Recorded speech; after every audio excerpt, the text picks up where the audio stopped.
l'UDPS conservera le pouvoir jusqu'à la venue de Congo Losako. Nzambe aleki bango nyonso na nguya na makasi. Losako prophète. Babomba ka Nzambe abelikambo te. Da senga baka mukabie. Okona ni.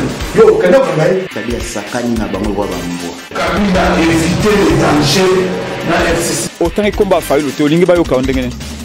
Faut le bela faillu.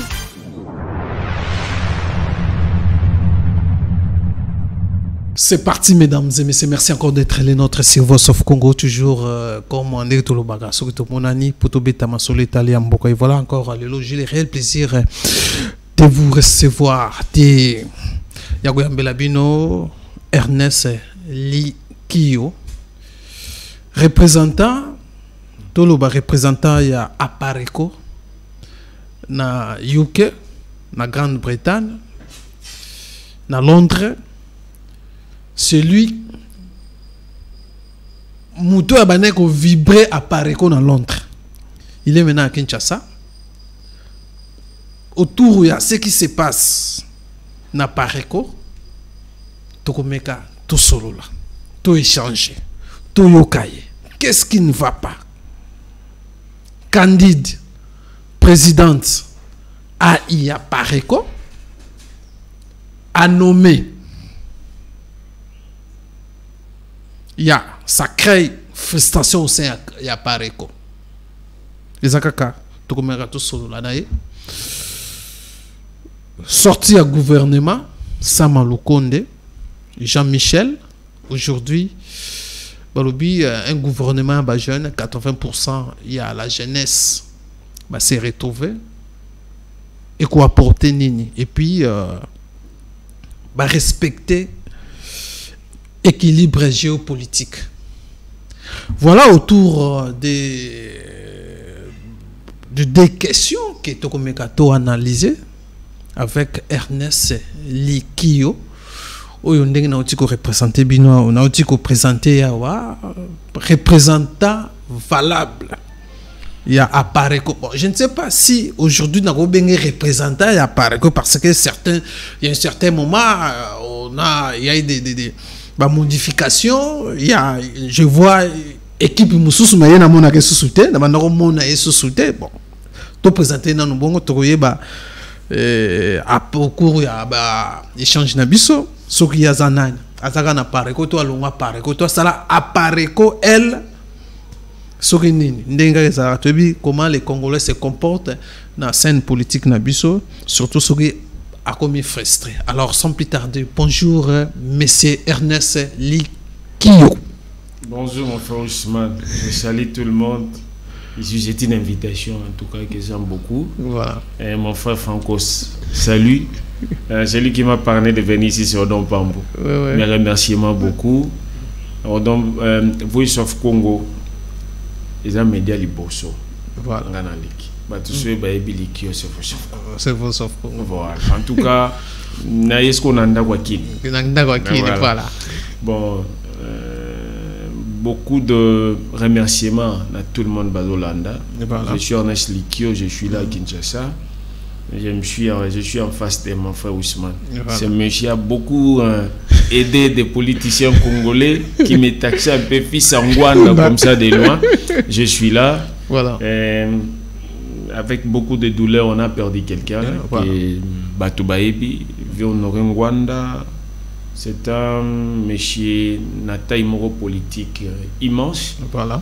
Il est parti, mais le combat d'Honoré Rwanda, on ne peut pas lui plairer comme un petit, comme ça. Toko valoriser l'enseignement et à Abisso, voilà. Maintenant, sans il y a représentation et à Pareko, c'est juste un correctif que je peux voilà. La raison pour laquelle j'avais dit, voilà. Je ne suis pas dans la Pareko, mais je suis parmi bateaux refondés patriotes. Donc là, c'est autant pour retirer l'idéologie des athées, mais je ne fais plus partie à pareil ou bien famille politique à Pareko. Mais l'idéologie, oh, c'est vrai. Et voilà. Maintenant, tu étais d'abord représentant par au niveau UK. En fait, Nazala qui représentait vieux Noringwanda et puis Apareko. Yuke bato il faut ba combat pour te pas mon aka na zaki mon konde na jeunesse et puis na passé na komi na Yuke Mobimba et ya mettons to mon anga jeune balobaka jeunesse voilà c'est un peu ça et bon na Tiki place wana na si na ba 2016 ba 2017 voilà je laisse. Maintenant qu'est-ce qui a fait que non ou séché soit ou abandonné Apareko? Bon, il y a eu un peu pas mal de choses, mais je peux lister au moins 3. Voilà. Premièrement, bah émission Zalia. Na lobaki boy, bah vient na biso Rwanda, bah ba bibliothèque. Voilà. Et ça biso parce que na Congo tozo mona ka ba papande bazoza liboso. Mais bah jeune tout ça ne oh vitesse et innovation parce que musala mukondeza ka musala création, réflexion. Ba jeune ba raisonner pe belé même sous maîtrise ça te le quoi bangu mutu ba yeba ke belé ba koka ko za ba coach na biso ba chebwe ba to liboso do mona na pes exemple avec na biso Tshisekedi a sala ki place ya sukaki a propulser mwana to ko mwana komi président de la bien azo sala makamni so ya salika makamke ba bi papa lobaki. Vous imaginez Honoré Ngwanda a propulsé qui jeune. Sur une seule ma bébé vous avez référence à Nini Ngwanda à lobaki. Le quoi na lobaki le quoi na ba papa bazonga sima baza ba coach ça m'a créé des problèmes. Ça c'est un. Deux. Pour me souper bandaki parce que ngana sepela tellement ba papa wemba. Ba mission na biso comme lelo so ba kufi ba ki ole la ba na stade Amati ba pesa mon bonheur. Mais ba militaire ba mon a passé. Ba lever ba na ba rang ya ba héros. Balila bangwa oka misia zoloba makambo biso to sali batu munene na ba artiste comédien nengna yeba bateka ka ba album na bango basala ba beta ka ba sal na bango mbongo ezaka bango baloba ba na mbongo mais ceux ka ba kufi ba komba pauvre na sepete na bi papa yemba lobi il faut que zala mukakame na libenga bangi tout ça muta bongo to pesa e valer kana banzembo to pesa na nini. Vieux Ngwanda, il est passé à défendre, je ne sais pas s'il y avait, quand même un peu de lien de Batete là, autre Batete là. C'est parce que Candide au moins ce nini va défendre quand on a peine à bien. Parce que moi mon combat c'est tout ce qui ne, c'est quoi les anti-valeurs pour le Congo, je les déclasse. C'est ça le combat que j'ai appris de moi. Troisième élément, c'est l'interférence des candidats au Kéké dans les choses. Pourquoi tu attaques beaucoup candidats au Kéké? Mais dans la Pareco, si moi je ne dis pas, Eza maman nanga, eza papa nanga, nanzela nanga, na makamba solo, je déclasse. Candidat au Kéké, azalaki directrice ya cabinet ya Honoré Ngwanda. Nga nazo gérer UK. Ce qui est dans la juridiction bien président ya province moko, candidat ko longola été. C'est ça. Parce que ezanga. Ce que yozali directrice à cabinet, aux hommes kondi ya président mon côté à Paris. Voilà. Au côté sa injonction à moins que président Ngwanda tinde, mais yo salango ça Honoré Ngwanda yeba. Na télémédia on a expliqué. Bien Ngwanda a protégé candidat.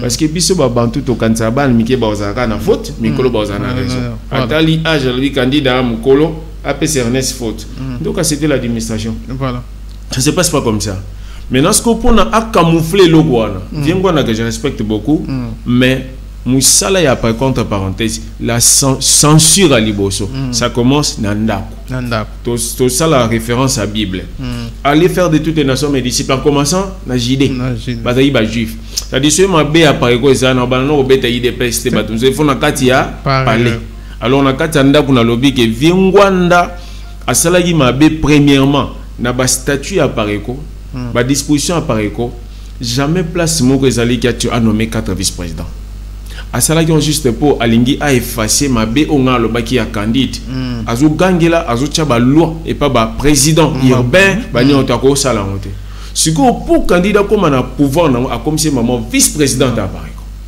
en violation d'un statut à Pareco. Mais Honoré Ngwanda c'est un fondateur de la Pareco. Ils étaient comme ça qui numéro 1. Je n'ai pas de droit tant que Ngwanda a un pouvoir dans le bagassa qui m'a bé. Mais maintenant tant que Moutou a koufi testament n'a des aura valé. Testament Honoré Ngwanda a statut à Pareco. Maintenant n'a eu que la bouée et puis comment mater ce qu'il avait fait. Donc, on peut constater, les conseils après sa mort. Non, les conseils. Mais la coca, le testament, c'est pour la paix. Mais testament, comme on a valé, car ce mot comme on a a Koufi. Le coup la vingwa na koka pour changer ma disposition. Quoi ça qui n'a bon moyen, je ne pouvais pas parler de ses fautes parce que à koka ko réparant. Dans le bail ma bé à candidate directement comme vice-présidente. C'est pas dans le bail ma kambona ba ngai pasa nini ba changer. Kongola ngalo ba petit wana. Azubanga ngwanda te. Il faut le bakate, mais Ngwanda était propulsé au temps de Mobutu parce qu'il était aussi jeune. Ngwanda était étudiant, bah tellement bah bondi sapé régime à l'époque avec Bavi Batiseke Bazaï pe Bakonzi. Parce qu'il plaçait des mots. Les lorsqu'on se comminga pena lo ba mabe avec Ngwanda malamute, mais ce n'est que le mabe IDPS. Mabe a parti msou. Ah, tu as bien parlé. C'est petit là, c'est bon. C'est-à-dire il faut tout censurer mabe. C'est comme si c'est dans tous les partis politiques. Hein? Quand le président même a quoi une erreur, à un endroit il corriger, c'est ce qu'on corriger le président, va soutirer, va tirer dans Sénat. Bon voilà, c'est un peu ça le problème. Ils en ont deux façons de raisonner les Cambodgiens. Parce que dans le Congo, ils ont bantu de commencer à faire. C'est un moutakofi baloba kaboyeti. Quand il y a une innovation ici, c'est-à-dire que le Kofi na zaina nyongo na yo, ba otuna avant ba gendo kuna poto futana. Bon makambo ma bende to lobate. Quand il y a loba. En tout cas, na bandeko ba sala ba coutume que bon marabatu ba limbisa ba épargner. Moi je dis on ne tire pas sur l'ambulance. Mais là par contre je ne tire pas, je fais au moins ko bongisa pour ba photo ane yate. To kenda classe pas mbate papa. C'est ça. Biso to kenda classe de poto za ba esclave ba Socrate. Na landa ba politicien bela. Aza politicien journaliste o kaka Socrate. A dit. Nani alobi. Est-ce que Socrate a betaka iPad yo alelo? Ça dit nga esclave on a je suis allé là-bas pour critiquer. C'est ça la culture à l'université. On t'apprend comment critiquer mais scientifiquement. Moi je viens pour critiquer. Oh et salama qui n'a sens que tout même un plus. Alors ce que veut no ngwanda salaki et koka ko za malamu kaza ina bombo akoyi ko changer comme akufi azai suna pouvoir changer te na goya pona la kisama bien na te pona critiquer mais pour ne plus répandre ça dans le futur. C'est-à-dire c'est ça raison otuninga misa tout penza. Pourquoi ils ont bon maintenant au baki si ba parti politique. Na yena Kinshasa. Na kalizaka parti politique ko ba na slogan. Na okaka ya pareko. Pas de compromission, pas de répit, tout ça. Date finale, libération Mboko. Bravo. IDPS, peuple d'abord. C'est bon, non? Mais quel est le parti de Kinshasa? Comme on a battu photo à l'idée, ta photo à Mounene, battu libo, c'est ça pour battre qui boté na bango. Ba manette à pembe na ba cravate, tout bakenda pour bal baligamba bien.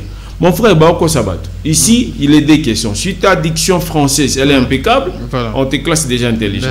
Moi si je ne parle pas français, hein, moi je cache mes français.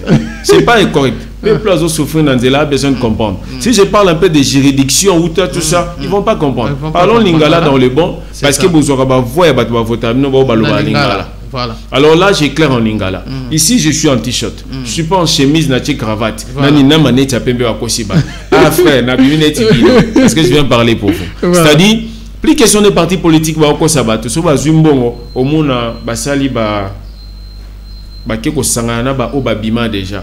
Na ba immeuble et tout na ba Willery, na ba gombe au mona ba parti politique. Bazaki parti politique ezaka kalaso hôtel bango et bolim besoin de parenthèse et ça des choses échangées dans Congo ba politicien kalbando za na mbongo te voilà et ngola que que bazaki na vie moko bo similaire na peuple souffrance à peuple raison pour laquelle nous avons vu ba IDPS et telemi ba bundi penda pour un peuple comme eux ba pasteur akala bazara ba pasteur pour comprendre kazana mo yesu ando ça la simple les lots de on va changer bon remarquer peuple congolais ba pasteur eza dimanche ala ta poloté cravate veste landa ba veste ka ya sika cheni bilambe matate ya monde ba mama ni on tout tioki okosumba bilamba batu musu bazana veste ni on tata na temps bilamba te so ba bengo honorable ta na nzela a changer ba politicien des domaines qui tuent le Congo. Alors ceux qui aux autres na question sur dans le contexte de parti politique, déjà bongo ba ke parti politique na o ya Congo na o respecter bango mais façon ba ke nango c'est pour emballer peuple congolais na lokuta pour na bango bazwaka bazo somba bandaku mais balabala bongisité yango mona immeuble kitoko balabala beba so tuni ndako mutu tel ya politique ya monde batutu ba otika misano so kwa yo sana politique pour aiba mbongo ebele parce que image ba pesi biso politicien zo poste iba tonga comme ça so ko mukolo bat ba futela ndako yango yo kandako 8 mois garantie 10 mois garantie mutu azo pesa ba ordre na 8 mois 10 mois garantie azaki na je suis en Mboka. Aïbi que loi qu'on déjà 3 mois. Qui tue maintenant le Congo? Politicien. Voilà, alors parlons maintenant tout son vraiment à Pareco. Alors le Mwanda n'est plus dernièrement tantôt on a enterré Mwanda. Est-ce que vous en avez bien information enterrement Mwanda pour toujours bango peut-être tantôt en Kantimini tantôt donc même moi j'avais informé l'opinion que Mwanda va enterrer à Kantimini. Moi j'ai dit une chose. Ceux qui ont tout ninga proposition dans la place bako kunda Mwanda, je peux placer un mot. Non, on a tout d'abord. Premièrement, Mwanda va enterrer, tu vas enterrer. En tout cas, entre guillemets, je ne connais pas. Je peux avoir des informations, mais je ne suis pas sur place. Je ne connais pas. Comment vous êtes sur place? En tout cas, on a sur place, mais le vous avez un canal. Mais au Makambouana, ils ont revenir exclusivité à famille. C'est un peu difficile. Je garde un peu secret. Ce qui aux familles et famille mon ke loba et loba na place ba kunda ba ko sala. Voilà, mais na pona yo Mwanda azo mérité ba kunde wa. Ngai na koza pe or ya batu nyonso. Na bige magam na loba ba ko bomba na banga et ça appelle le côté essentiel vérité. C'est ça. Pour nanga mutuna trempe ya honoré Mwanda akokunda meso libanda te. Ifa kunda manamboka.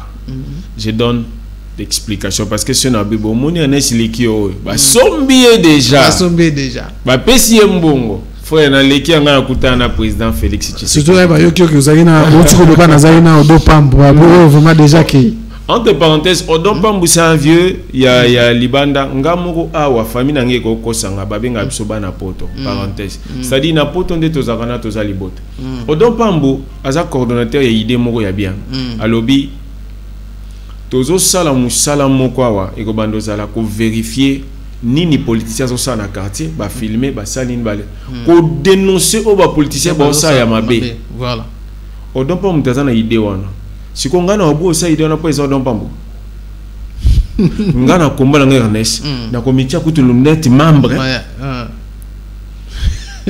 au moins des élèves c'est-à-dire ngana zana suri idée za bien yango nde tokene donc lobi se na temps don pamba mun po don pambo et a pomte parce que bitumbo ngana mutu wana bango bato don pamba na kati ya Londres yazo bunda po na IDPS bato be pe balati ba fesa moins des na mona bango te ya yebi seul mutu tangu a Pareco na mambo papa mba basal mabe muta sale mission une affaire de 1 heure et quelques alors la valeur Ernest Likio sur don pamba parce que c'est dans bibola on pone mabe na ba vie musu na Londres que je parle un peu de citer les noms ba muna pas si pona likio ba mi non wana legi na biso mo na biso ça dit on a zolo ba otala Londres Angleterre parce qu'on a zonga na mambo na bike ngwanda efa kundama na Congo cher frère congolais je sais que la vérité blesse mais ils ont la thérapeutique. C'est ça. Tout comme une maladie anthropologique que les gens ne comprennent pas.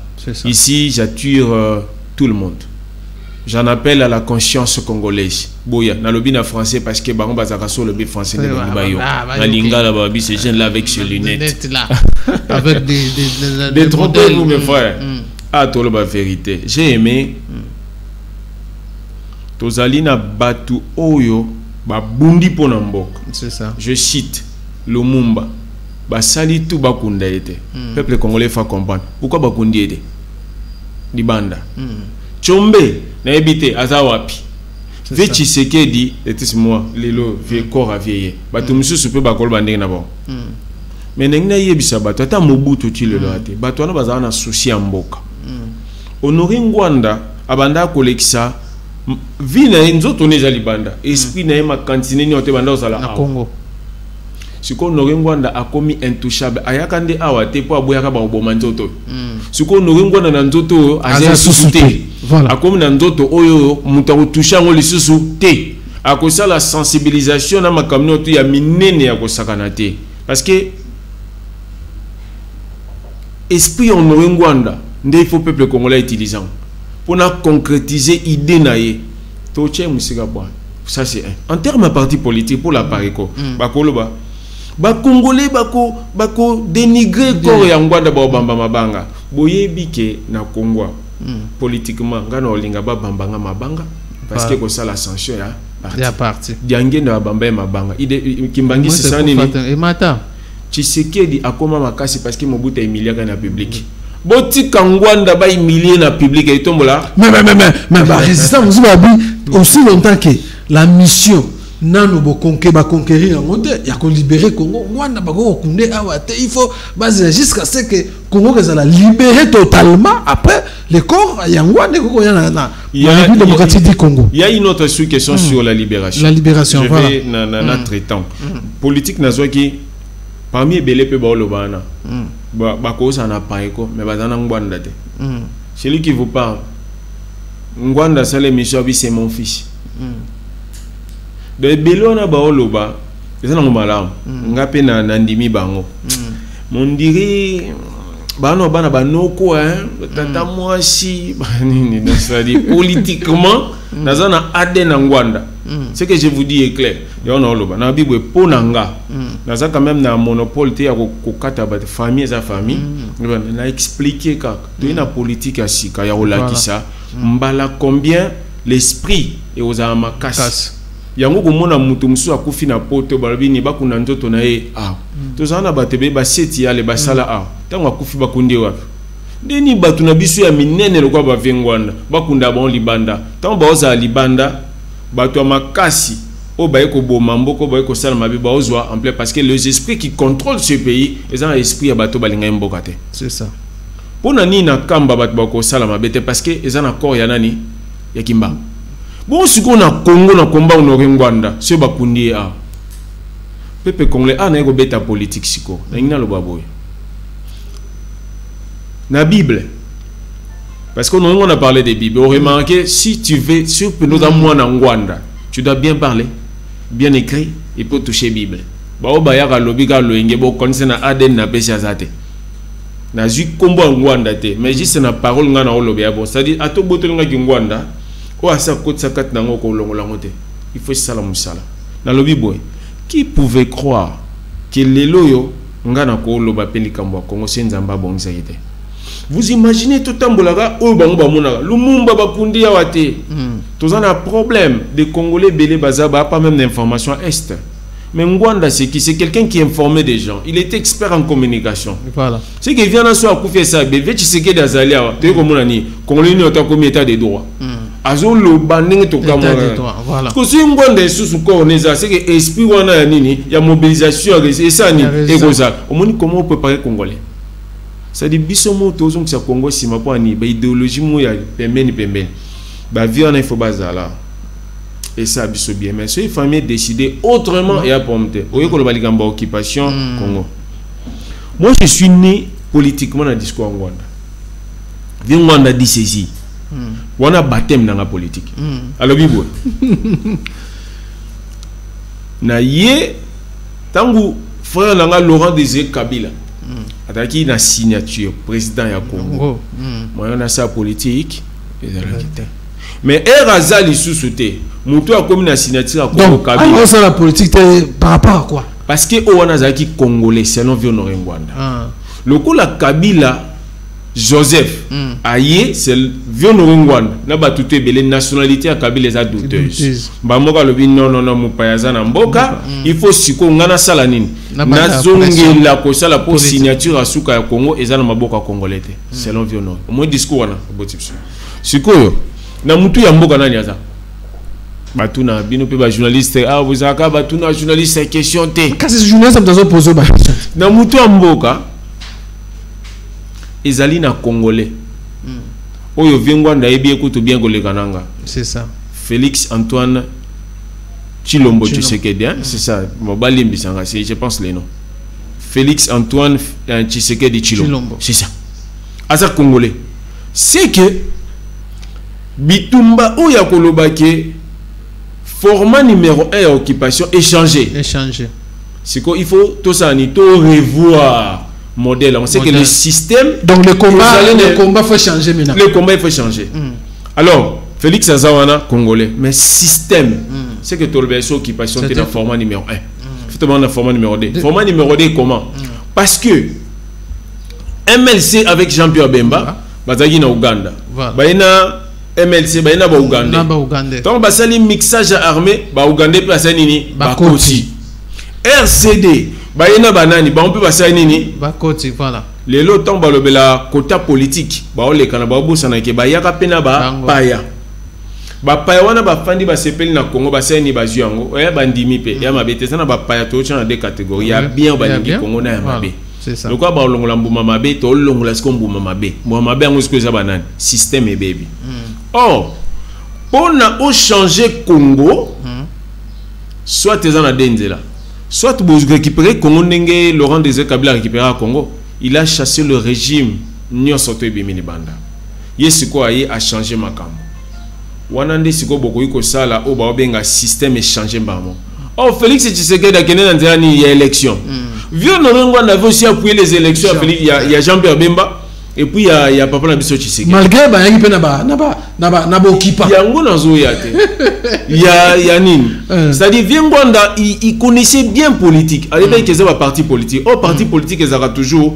na ba alliance na ba parti mususu Viengwanda continue mais il avait appuyé papa ya botinga na politique il avait appuyé ça et bon ce qu'on ndeni ngamona na oboya sona za ba élément c'est ça siko nga na yeko lobake soki muntu abimeli na parti politique muntu azi bo continue ba voie ya élection muntu ana ko yate a changer mamoko acha alternative alternative donc changement total ils a été fait en alternance voilà alternance et cause à la mariage un tout petit peu et cause à peine homogène et hétérogène ils en a couleur il y a beaucoup qui FCC bosalgo ba ça babilo quoi pour étambola bien petit à petit nini ils en a couleur moko bando dominé voilà au moins ce que Félix Tshisekedi a comme le pouvoir na yebele ba ministère et belé régalien et comme on a ba maboko c'est-à-dire le mariage là mené bando comme homogène petit à petit pour nanine et est-ce qu'on a alternative c'est-à-dire pour tous en alternative et c'est une alternance mais tant alternance ils arrêtent muke yango wana na batumsu bazo comprendre ba lo baki ah Félix Tshisekedi face à au moins 20 ans pour ça mais c'est dans le bon bana liembo nzoka na omona nde omoni yango ce que pour na bande ko ba fanda ba lo baki eza na occupation formani parce qu'on aurait ngwanda combattre l'occupation na format numéro 1 ngaza mwana ndako so no ngwana mettre ngana disciple na ADN wana siko na lani maloba père siko Tshisekedi aza congolais vingwanda loba iboy to simbana to koma makasi poni to bengana mongonya à force de beaucoup dénigrer ton frère ou azana poste o pesa makasi na nini na ennemi yesiko awsa lo kwa maela ba Jean-Pierre Bemba bi ni kwa bande kolanga ba yete il faut na ke olukana ni ba paya po ba soutenir pour na kotika mboka na ngenete era ozo ba paya wana a pesa ba poste no tozonga na faute ya Mobutu avec Bisengimana tozonga na faute ya Batambo Mwamba na RCD tozonga na faute ya Bemba na Uganda na siko tolingi Félix Salon ce tolingi Félix Salon te yo congolais de part et d'autre yaka ce cas a un défaut à permettant le bon acier qu'on le batte au fungola mato ina ennemi comme c'est ennemi on s'en ina tala le yo linga yete yaka ndeto mona ko jelumbala na M23 alonga na ko sala ngote ya on a lobi ke bande ko bazolo ba ke occupation ça ba ko za na raison mais na formani to bossa na donc bande ko to ba ke no c'est que duana to banda po bunda na iti c'est ça nga ina bundisa nini na bango basala nga mais le long yi rassemblement ya Moïse Katumbi ni na bango basala na Genval là ça qui était contre en pourquoi parce qu'ils avaient associé des têtes au bazam terme avec lelo basali et peut passer mais na makamusu si tu n'as pas compris il te faut un temps de venir vraiment prêt pour comprendre un peu la chose voilà j'en appelle la conscience ya ba congolais je répète l'occupation format numéro 1 le pli mais format numéro 2 s'il faut discuter sur ce format là on est là pour en faire voilà alors certaines bazoko toujours no bazana bana idée ou soit bazo penser na format 1 en Rwanda alors tout le non Rwanda avait aussi commis l'erreur il a expliqué na ba résistant na ba membre appareil que non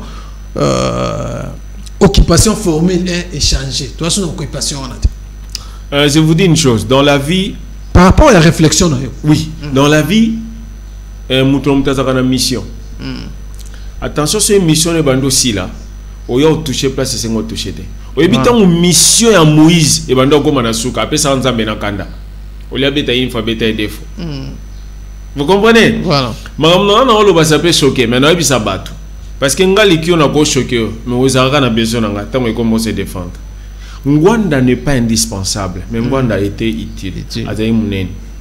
Viens Ngwanda mission na ye. Ezaï pour azo na mbongo te. Pour azo akade na mbongo. Mission no Ngwanda ezaki suba to ebete po kombo déjà pesé. Mais mission no Ngwanda nga yebisa mutuke. Kabila waza na kati ya mboka. Ti mukola ko déplacer nga pe Ngwanda na sa nini na pemi. O makete ke Kabila lo Ngwanda kufina. Oh. Mais Ngwanda continuer, abandon continuer ko bundisa Tshisekedi au pouvoir. Ngwanda continue à bundisa Tshisekedi, c'est parce que FCC était en mariage avec IDPS. Bon, le temps FCC a coupé. Ngwanda Zani a préféré que s'allier na Martin Fayulu. Ngwanda pas coupé. Oh. Donc lui kokabona FCC il y a même de traîner la mort ya mission Ngwanda si la ébisio na a pour na révéler bat. L'écriture tue mais l'esprit vivifie. Voilà. Ba explication ngana on peut se battre bazayi na ngote. Ngana eka pona fungola bat. Fungoli bat. Mission ya Ngwanda bakoka bomé banda kala mais mission Ngwanda ezaka nani kanambe oya bengaka obiso tute asanini azala molibanda FCC na ye esani esi la pouvoir Ngwanda bibo peuple congolais continue. Voilà, mais voici maintenant je suis.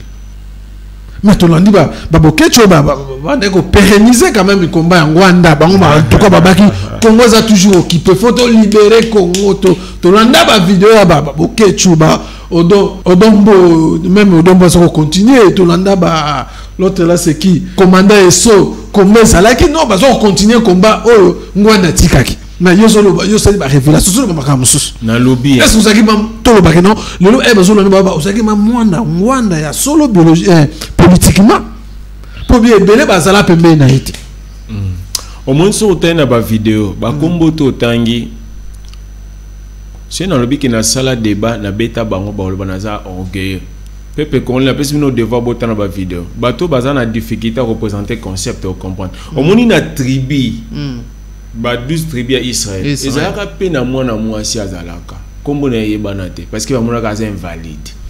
C'est-à-dire au monde yambinga na o respecter bande konangana en termes ya raisonner pour la politique to ba so yeza pour na mafinga mais sous bazana ba licence nango so yeza pour na makambu ya ko pesaka ba dénonciation salama kiboy na ba information ka ya ibi mais sous bazana nango mais moi likiozo parle politique non sur la politique na cadre bien. Tu sais beaucoup de gens pensent que Bato Poto parle un peu politique ya ko beta bato ndo monde na bena muta ko beta bato. Au moment où Mutumsu Awa a veste na il commence à dénigrer Bato Poto pour na bato bafinga. Je suis là mon frère Ousmane. Na mamnolo ba l'exemple on a la télévision. Ba ko ça ba no ba français. Je suis là je parle bien français. C'est pas juste le français. Mon débat c'est tout le bande vérité. Peuple congolais consomme la vérité na lingala. Alors parlons ça. Parce que s'il faut parler français, c'est quelqu'un qui puisse se faire un peu de poitrine. Moi je parle bien français. Moi je vais engager l'anglais. C'est que tu bomi Congo. Parlons source, c'est-à-dire éclairons peuple congolais. C'est-à-dire bandeko bazolo bana et l'homme faut bayeba. Politiciens nous ça dans la caprice nae. Parce que mission nzambe zala comme un moko bomoto mutebima. Tout le monde na Saoul, ezaka na bomoto. Tout le monde pe na David na bomoto. Ngwana pas a ime. Akoko za na bomoto nae. Mais ezo senga yo siko muto za na révélation oyeba. Na minitio na netu ya combat. Peuple congolais ayeba. Nzamba tombola muto moko. Passe à Likambo, na koto. Na Congo, tu as na deux sortes de combats. Combat Libanda, na combat Kati. Na combat Kati, il y avait Tien Tshisekedi. Voilà. Na combat Libanda, tu as une chance. Tu as nani, tu as Ngwanda. Or, na terre Mobutu, na combat Libanda, tu as dit bateau to mona. Banda koya ba pisi ba poste a.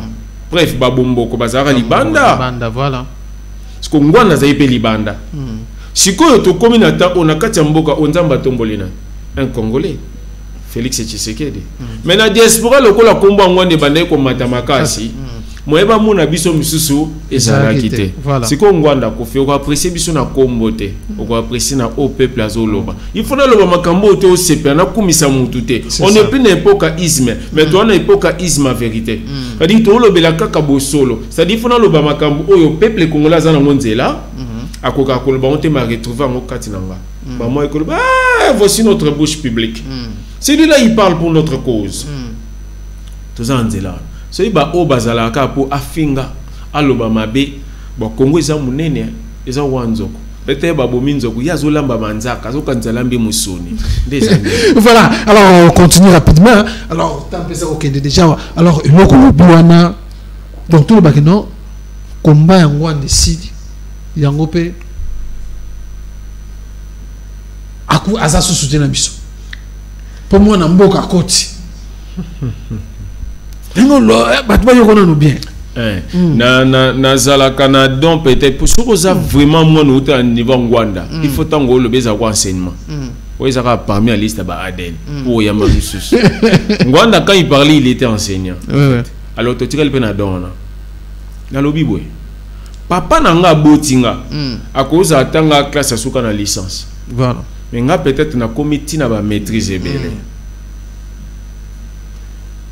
au comprendre que mission papa nanga ndé oh ya souki na licence mais fouten ngambo na comité na niveau na c'est papa ko finatika na kombo famille ngambo na mobile ta na obota kombo sa nini et continue Ngwanda mission de silipo akufi mais vision Ngwanda makanisa Ngwanda eboti bisoto congolais Ngwanda lobibwe après ko lingo laksa alliance de patriotes ça dit tant de choses à Congolo linga Congo au ça déjà alliance na Ngwanda akende mission na se ko fa kende mais biso to sanini to tikali pona bolamo Congo mission Ngwanda ezakita lo ba mabe pona Félix ezakita sa mission Ngwanda ezakata mela mupaya na mboka et puis c'est likambo za mabe sa nini aloba pour ni Ngwanda ezaka socialité ni Ngwanda ezaki ko dénoncer mupaya c'est que yo o dénoncer pe mupaya nga pe na dénoncer mupaya vous voyez pas que non mission nzamba confier na Ngwanda c'est ni et continuer nzamba mutave donner mission à Saoul et pe mutape na David. C'est-à-dire, Ngwanda koufi son temps, mais vision, Ngwanda pas encore un tel boss, c'était beau balumumba. C'est-à-dire, biso continue dans les bons. Mais mission na SNC, biso ba mission na biso pe mususu. Monsieur Sili yango a Kenai. Te Ngwanda selonga. Tant que nani Kabila zaki na makambo, Ngwanda ko fate. Ngwanda comment les a félicité non ce vie abandonné ko lobela Félix quelque part c'est parce que comme bon moto ceux qui na mission ka ya Nzambe a lobela système au système c'était FCC tout le monde FCC place quoi FCC quoi Ngwanda pas bien mission Nzambe il y a lobité ceux qui atikali un monsieur se vie à commettre ba faute le quoi Nzamba lingi Ngwanda trop. Oh, ya solo. A monnaie qui était, il faut na battre la coro, na battre la molimo et qui descend des fossani. Donc sur FCC et que quoi quitter mais Ngwanda pas ça envie. Et ça on va venir absolument Tshisekedi. Ve Tshisekedi jamais koka ko za la président Boba Benga Kabila, ancien président. Et si mbaté vient on mbaté. On avait pour Nzamba honorer Ve Tshisekedi ça ni. Habiter na mwana aux amala. Faut tout comprendre qui mangi selelo. Bah fait d'angenda baate mais monsieur sanini et continue donc peuple congolais comprendre le kwana ngai pe na mission yosko ndefo za capable de la distinction oyeba mission na ezani mission na ezani emsunga muno oyeba ngo bien te yo oyeba ngo na sima mais peuple congolais yeba boy nga na eka ko yebisa peuple congolais politicien ko sagayo na yena français mulaite na veste pembe te ko sabato mais na pour natalisa peuple congolais ba ko sa na source ezarandeni. Qu'est-ce que député peut faire? Député Kaboula masque à Kaboula salaire. Alors on peut ça va tout couvrir. Voilà. Tu es pour total ça députation sans député au sein de la circonscription là. Bah ça la rani. Misa bisoto yangwa. Bisoto pour tout longo la bateau. Mentalité on a ya complexe. L'inet ya pembe. Oyebi toza ko pambwama. Obama. Ba mission na biso bazaka soki ayoki kombo ya nani mobo ba miche kombo ka président on na monde ba miche kombo na ide ba miche ka kombo ba nga Obama kotaka na veste mais na suka longola ka veste abendi chemise à pembe vient na biso Tshisekedi ala muta ba veste na suka koma ko ba na chemise à l'époque sko yo linga na lobela Kongo libanda ça dit vérité ba ebina lobango awa débat au sein na bango awa total c'est bon qui n'a pas autant de pas brigand on est excellent mais tout le monde a contexte na réalité il y a Congo donc soyons rationnel c'est-à-dire ceux qui moi na mboka fait c'est da salma be ngali ki on ba ikoto a salma be mais na sens abo continuer na hotel matena bundi sonde na bundi saki o azaki liboso parce que wana ezala na commettre blasphème pour na Congo. Voilà. Alors parlons maintenant ce qui se passe on habite ici au moment par rapport il y a soutiration par rapport il y a statut au zanaki na kati ya Pareko lelo tout le monde c'est comme si à Pareko et comme Panzana à Pareko depuis bon ndenge mkolbaki ndenge Candide ndenge ba Matissa qui est président comme président a outu ko nommé encore même dans l'administration et à nommé raté il a ça la raté il fallait qu'on attende bon c'est la ti bon ça là comment on appelle ça conclave bon na conclave pour désigner président le président de muto azana ba pouvoir nyo c'est au pesa ya ko banda ça la nomination mais contrairement au le qui na Pareko c'est comme makambo ya famille comme makambo to benga onini tribalisme na kati ya Pareko candidat a nommé ba msu baza peu frustré baza contre ma nomination. Merci. La question tuninga na obanana ko répondre. Ma réponse ça s'adresse premièrement. Na kati ya Pareko de depuis na ba Talibanda. Mais na ba na Talibanda. Peuple congolais a reçu biso to quand nous parlons notre français c'est un peu aligné, il y a un peu un rythme et tout ça. Babé il y a yebi français. Ba candidat ba français bien. Mais azo comprendre pas même AI. Musani AI salaka. Au monde de tous à la boy. Ce qui problème est en Pareko est servi par parti politique monsieur de l'élection pour permettre. Problème à Pareko ça on les a rappelé na IDPS. C'est-à-dire mais après quoi peut-être c'est quand IDPS. Mais bah tira raté et ça jurisprudence moi faire ça là voilà. Alors yo peuple congolais quand tu entends quelqu'un parler français tout ça raffiné tu penses que la personne elle est intelligente elle est boue pour la mboka. Maintenant Candide qui ne comprend même pas notion ya mouké ya AI. Il y a dimension. AI azaka ko expédier ba faire courante. Elle ne peut pas nommer. Elle ne pouvait même pas faire ça. Mais pourquoi Candide a eu beaucoup de news? C'est parce que Candide était beaucoup plus protégé. Azomona ndeni mukonzazo sala mabe pour na protéger. A mesala na miliki o ya mabe. Alors soit yokil bum passe ko pese fotite. Te a mesala mutaba bavure. Mutaba contretemps. A mesala nango. Maintenant je ne comprends pas. Il y a le secrétaire Patrick Lukika. Pardon. On a secrétaire général a changé poste vice-président charge mais pendant tout ce temps là il y a un secrétaire général tant c'est lui qui devait prendre quand même c'est en violation na administration na biso na statut na biso makambo ezalaka. Le secrétaire général actuel à Pareko, c'est un secrétaire général Batuba Limbisanga Patrick Nalingue Nandenga congolais. C'est un frère Tofan en Angleterre. Mais en termes de Moussala, c'est un bois mort. Ah bon? Oui, j'explique. Comment? Au moni candidat au cake. Là, Patrick Lukika. Bango tout bazaka place Simoko. Wana Patrick Lukika bazaka secrétaire national. Babandaki ko combattre Ndala Wandala. Wazalaki vice-président et puis Azaki secrétaire général.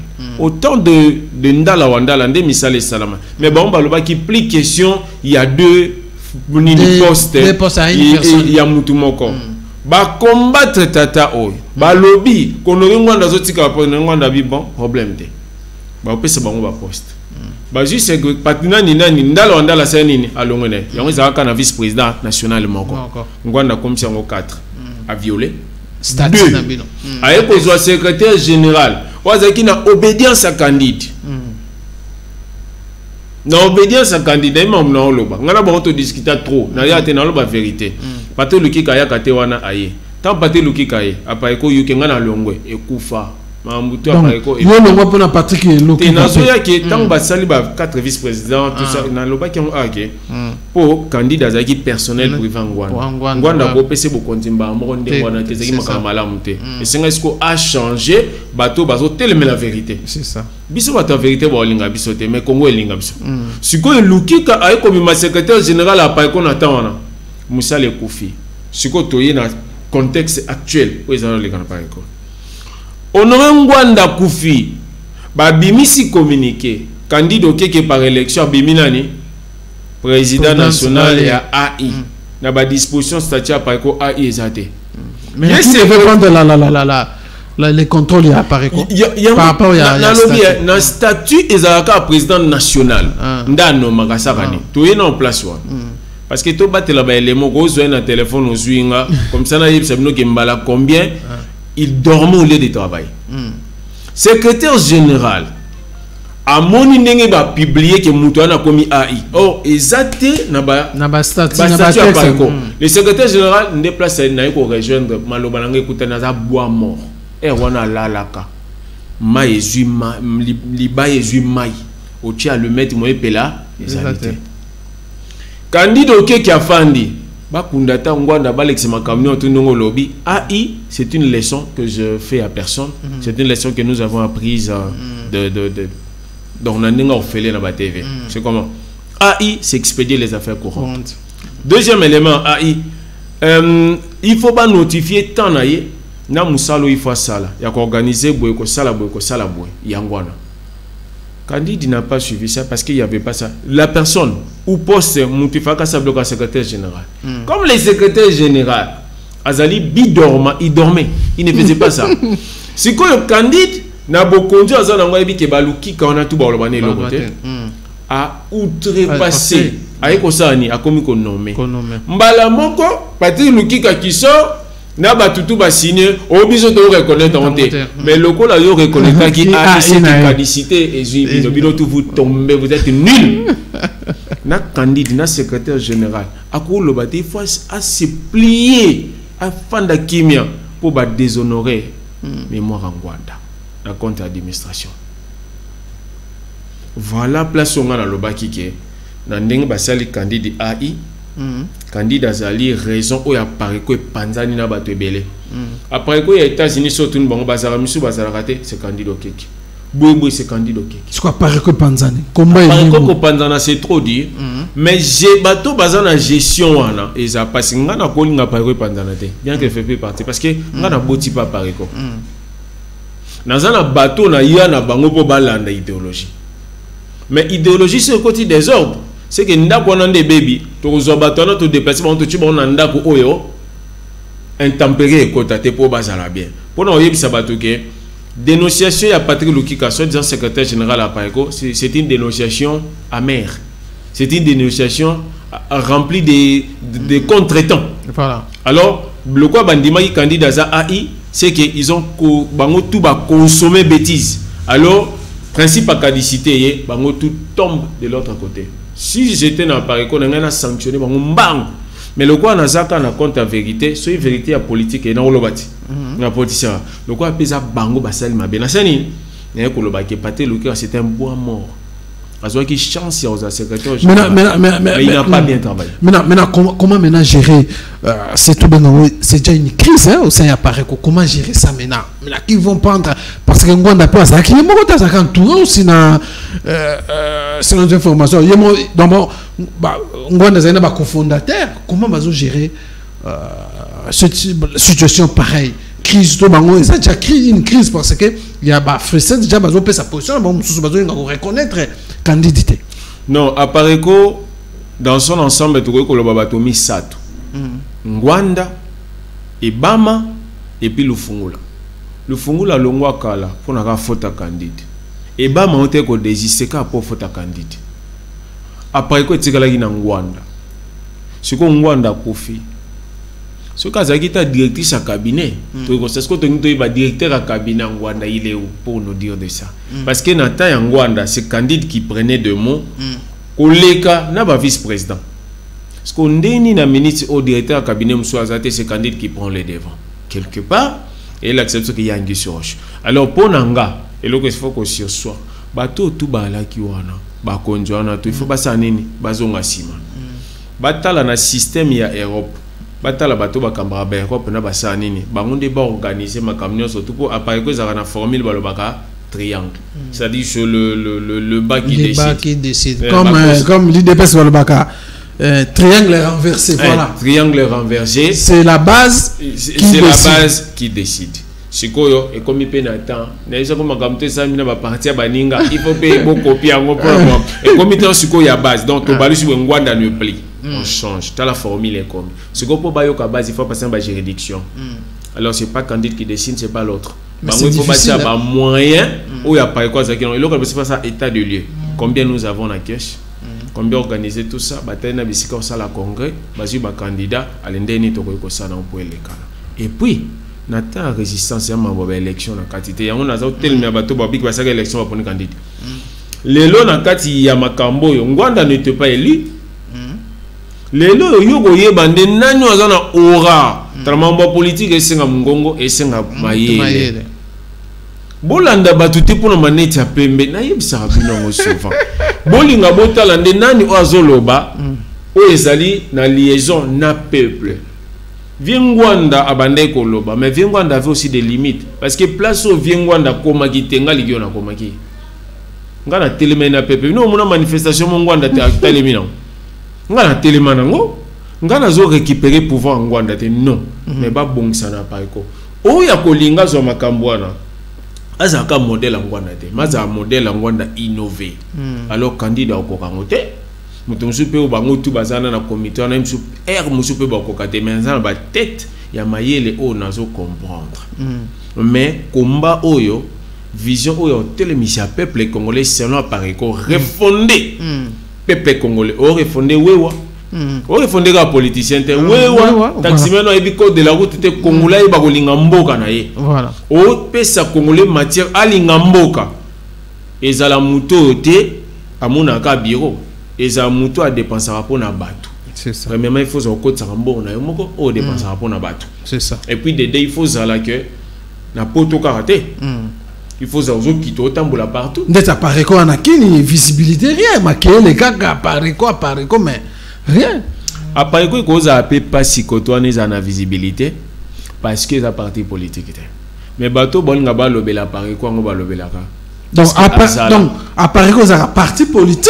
Tout ça un mouvement moko créé makaka spontané bokaboli ba poster ba ni pozo ba apparaît cause parti politique té mais vous avez besoin parti politique comment dire parti politique pour la famille politique moi ça parti politique il faut ba commission et s'enregistrer parce que quand on est en défaut mais façon par quoi tambisa maka et ça parti politique na sens ni et ça parti politique c'est une façon modèle et ça parti politique té Apareko est un parti politique. Mais fonctionnement Apareko c'est comme parti politique. Vous avez un secrétaire national. Il y a un mouvement résistance. Vous avez un secrétaire national, le roi ministre de la jeunesse. Jeunesse c'est ça. Ça dit fonctionnement dans le parti politique. Parce que Moutou a cambié la notion de soutenir la politique. Voilà. Abaki sande ba option ya sécurité na bani mais c'est un politicien. A autant bon tant de mutasali urbain ba juridiction belé. C'est ça le roi ba IDP c'est tambola. Mais en termes ya ko commissariat enregistrement ça la matière. Voilà enregistrement ça matière le roi parti politique mais fonctionnement nango c'est un parti politique. Aux autres remarqué pe ba premier ko ya nango au cas ba parti politique ko ya. Voilà mesdames et messieurs en tout cas vraiment nous chitons déjà alors moi 2 minutes par rapport au gouvernement Sama donc beaucoup à Rolo Bezali mais tant déjà mon polo babi ni na biso za tant kaka alors gouvernement bimi 180% ya jeunesse ba na kata gouvernement ba jeune et puis ba respecter na habité si réellement ils ont respecté l'équilibre géopolitique et puis la représentativité d'un président de la République il faut 30% de femmes tout le monde comment yo moneli yango publication yango ya gouvernement il y a 55 ministres. Ngai j'applaudis beaucoup gouvernement bimi mais naza parmi bateau na mon gouvernement wana et ça la pendelo kwa malamu te pourquoi c'est parce que et belé babimi ministre te pas parce que président a ponié na poni muto ou bien premier ministre a ponié quoi mais babimi pour na quota politique. Oh quota politique est un maquillage. Vrai long na bimi to bimi ne pour na poids politique na bino. Déjà c'est un défaut. Ça c'est un. Deuxième élément. Tant bazo chaba na basi, isa mabete. Mais bana basi wapi. Mama na ndako alobelaka mwana monte bana basi na biso to ebele ba tchwana bazakana pour ba défendre kaka ba parti politique na ba Maman F. Bazaïba ne veut pas travailler pour le compte de Congo, mais pour le compte de MLC. Jean-Pierre Bemba. Elle n'est plus maman. Avec sur moi cité. Moi, Sinde abotaka mwana mobali na mwana mwasi. C'est-à-dire à Saint-Saragnos. Tant le président na zoloba mwasi. Alinga loba ke batu oba ozala pas de gauche pas de droite. Donc ba yebona Congo. Merci. Mais basi wana bo cheki aden na bango. Eze sous na niveau président okanisate. Parce que nini bazali na ba piqûre politique. Maman Bazaï ba otala raconter côté à Jean-Pierre Bemba. Oye ser na biso kaninda portefeuille otala FDC ya papa na biso baati. Siko yonga na oyebisa bango boy. Ere koki ba bima na eloko wana. Batala Congo lokola mwana bango. Batala Congo lokola mama. Batika no ko défendre ba intérêt ba parti politique. Parce que parti politique est le pouvoir et puis ba gérer on pendant longtemps. Il no ka bo somba au moins ni ma biso F basé ba nga sepela na ye. Mais ra umeli na politique. Tanon papa na biso zaka sénateur, maman zaki nani. Obi ke na ndako wana. Mbonga ya l'état. Il est dans l'état. Bon problème thème je va mériter nzamba pambola ba. Comme ça ba loba. Sikoyo na ba oyo baza mayele. Ezaka ba député. Vous êtes député ou bien ministre. Ngai na gouvernement na sepeli mingi na bato ba bimba ministre ou ba député. Ba député ba par rapport au contexte actuel on va quoi ça qui quand même l'Assemblée nationale il y a FCC il fallait quand même ils ont mérité bazala par bazala quand même dans le gouvernement va se retrouver le gouvernement. Aussi longtemps que les formateurs attaquent moi ba préalable pour être ministrable sont en mandat déjà ou cause à ministre mais oui bon il y a la réalité politique ambition politique aussi et ça dit que non pour qu'on la cohésion dans l'union sacrée il y a vision il y a mon konzambo ndenga lobaki il fallait maintenant ba meka on revoit aussi ba biloko wana voilà ils sont là alors maintenant nga na osepela to lo ba réalité politique ndemo yibi na politique voilà yo aussi au mona pona biso nde to bundi to kwisa bozwango ah bon oza député dépôt comme député ba ndo futo combien ozwa mbongo no okomiso ministre siko boye ko sala makamuni boluka su ba conflit ya ba parti voilà ozwe su ba mbongo ebele pour préparer l'élection yoka kozongaka c'est-à-dire bozo tia Congo na C ya idée na bino so muto alingi Congo un vrai leader ata reçu intérêt na ede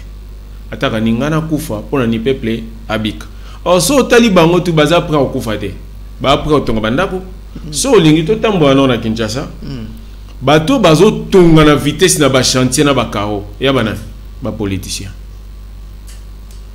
bato bazo tonga na mituka ko sakana te ba pasteur bazo ani mbonga badi balimisa ba pasteur nga bino na odene soka mabe ba politicien bazo zwa biloko ya mabe ba ko sa peuple congolais siko politicien wana o ya ba député wana ibele pe ba maele mais ibele pe ba journaliste bande ko note bazakia ba fingi Kabila ba lobby aussitôt député Lupang na eko Michel méchant maneti apembe azana tante to tika biloko ya lokuta to tiko kosa pepe congolais yango moni gouvernement ko ya mais ça les lokote na bimiselo moko na moni vient na biso lutondola na affaire étrangère wana selon information na zwaki depuis Congo ezawana na ndenge ya sa ya ba cotisation oyo ba parti ba pays membre futaka Congo banda futa monté depuis temps Mobutu donc temps ya Kabila futa na été temps Mobutu ka kati temps ya Kabila 18 ans Congo futa ngote yango Congo ozana moi diete na mamususu mbongo oyo affaire étrangère zo kotisa na ba passeport ndeni Congo ko futa te lelo oyo soki diplomate Assisi Moussala normalement ça quand même sous mandat de 2 ans c'est-à-dire il en est dans 4 ans et cause après renouvelable après il faut zonga pour ba changer ba permettre ba oya zala kuna sali am sur 30 ans azem valide selon ba convention ba binga ngosoki ya mboka na bango ni bango ba salam abimba mo pamba bozana ba diplomate combien bato ba sali makambo relation internationale bazo amisa te point ni bazo ba matricule. Oh, moutona soit si fois zonga boye, azo mona droit à 2 conteneurs, c'est l'information na suite. Oh ya kozonga na ko les parties à famille. Exacté. Ka bango. O mona conseiller boye na kati ya ambassade. Congo e ko avancer ndene.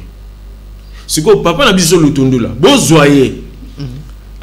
ministre affaires étrangères bravo ama elebele mapesa biso ndeni Congo ebimana elokwana ndeni ba gérer mbongo na pona ebima po aider gouvernement ya Cameroun na Angleterre donc bachaki yango ba ki ba biso nde toye boye to sala menga na ko bimisa mbongo obobenga na TVA taxe ba valeur ajoutée bango ba yaki nango po ba récupérer mbongo eza gouvernement ya biso ya ndeko na biso samaliko il faut ya oyebisa biso pendeni mongo ba koti yango photo c'est la programme mais ba ko installer na eza pomte na assemblée nationale eza pomte ye lokola naza na confiance ne mais la ba ministre ne fa le ministre ne personne doute que non elongo ko changer malam à moins à condition que va changer balongola makanti baza ba eloko bazali soki ba ye ko sala pona mboka ba sa quelque chose mais ce ba ye pona ba défendre ba quota politique ba intérêt na bango ba sa eloko te eza pasi yango président Félix Place azali ngai conseil ngai na ko lobela Congolais otala yo président soki yo te président otala batu oyo yo ko sala malamu parce que Kabila atala gouvernement te azaki na bateau asali 5 chantiers à Moïbi au Baïbi na bateau yo siko sala 5 chantiers bien pour peuple amona musala na nzela so landeli gouvernement oyo kuna ba odemga défendre Bemba bolanga ba défendre ensemble ya Moïse Katumbi bolanga ba défendre Bahati na sima bangwana ba koma ba adversaire na élection peuple congolais comme na cafouillage ba kozwa mabe ba défaut bango ba ibasani ba lobela on a TV un jour et ça la passe au peuple congolais ça a besoin ni à avancer ba lingi mboka mais faut ba zapper mpandi ba sunga pe bato musu ba sanini ba avancer na zana point mon ba likambo ensemble il faut na loba en vérité ensemble ya Moïse Katumbi papa ngana li Moïse Katumbi na li pe bato Moïse Katumbi tangu babanda ko tuna Francis Kalombo question sur makambu ya nationalité à Joseph Kabila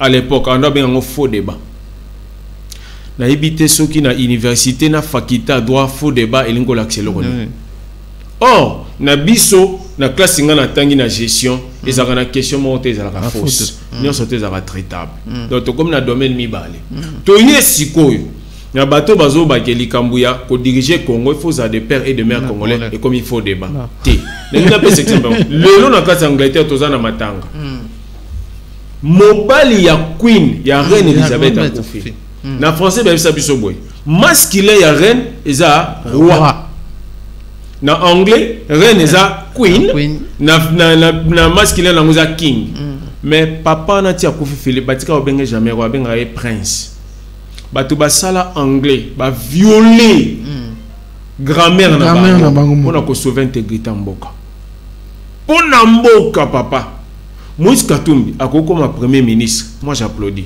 mais président comment la congolité débat sur la congolité de yango zo ko ba problème yango ce qu'on a loba au moni pona ba intérêt na biso politique to boma mboka to linga mboka botala mboka kwa Angleterre za nzala te mais ba télémé logo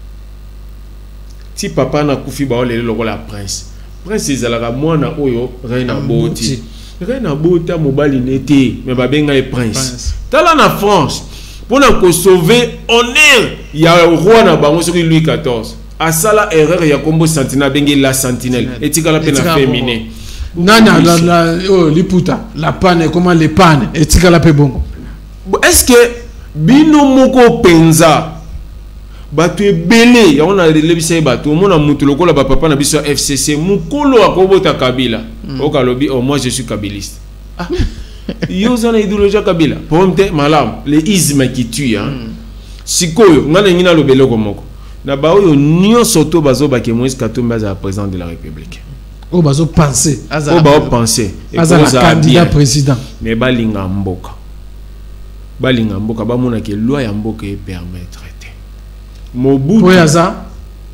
pour la nationalité à cause de la nationalité congolaise par adoption mais na mebeko ya Congo ata mutabotamia et permettre na été pour azana papa na maman ba congolais te azana moko congolaise nde na yoka na yebite mais moko aza congolais te ba moko ekoisie ezo permettre te ce que to même mboka na ba aventure te tout ça kana mboka te okosaka bato te na ba français milai d'ailleurs na bato ba yo défendre Moïse Katumbi o basala droit il faut batika parce que na linga bango ba porter Nyabiro ngo plainte Nyabirungu asala subornation des témoins ou Jean-Pierre Bemba a bien en corruption. Aza professeur na faculté kuna droit pénal hein. Attends que ça kuna. Aussi moni bato na ba juriste va porter plainte ba habiter au violer enseignement. Basali ya ngote. Voilà. Siko bango bato na ba c'est ce que baby droit. C'est-à-dire mboka na biso baby na ba politicien ba ça droit. Il y a plus les intérêts. Bato protéger ba intérêt. Ngai kutunde na zabwe na ko sa droite parce que na droit est difficile muta penser pour nani au monde ba yebisa bango que droit pénal les a de stricte interprétation. C'est-à-dire OK ko tanga classe mobo o ba seleyo il faut tambula ka sele mobe kwana mais celle na Congo o ba juriste ba zebele mais celle mboka au Congolais zo tambula ma Congolais te na kati mboka dai voilà celle mboka oyo juriste a violé la loi oyo mokwachi.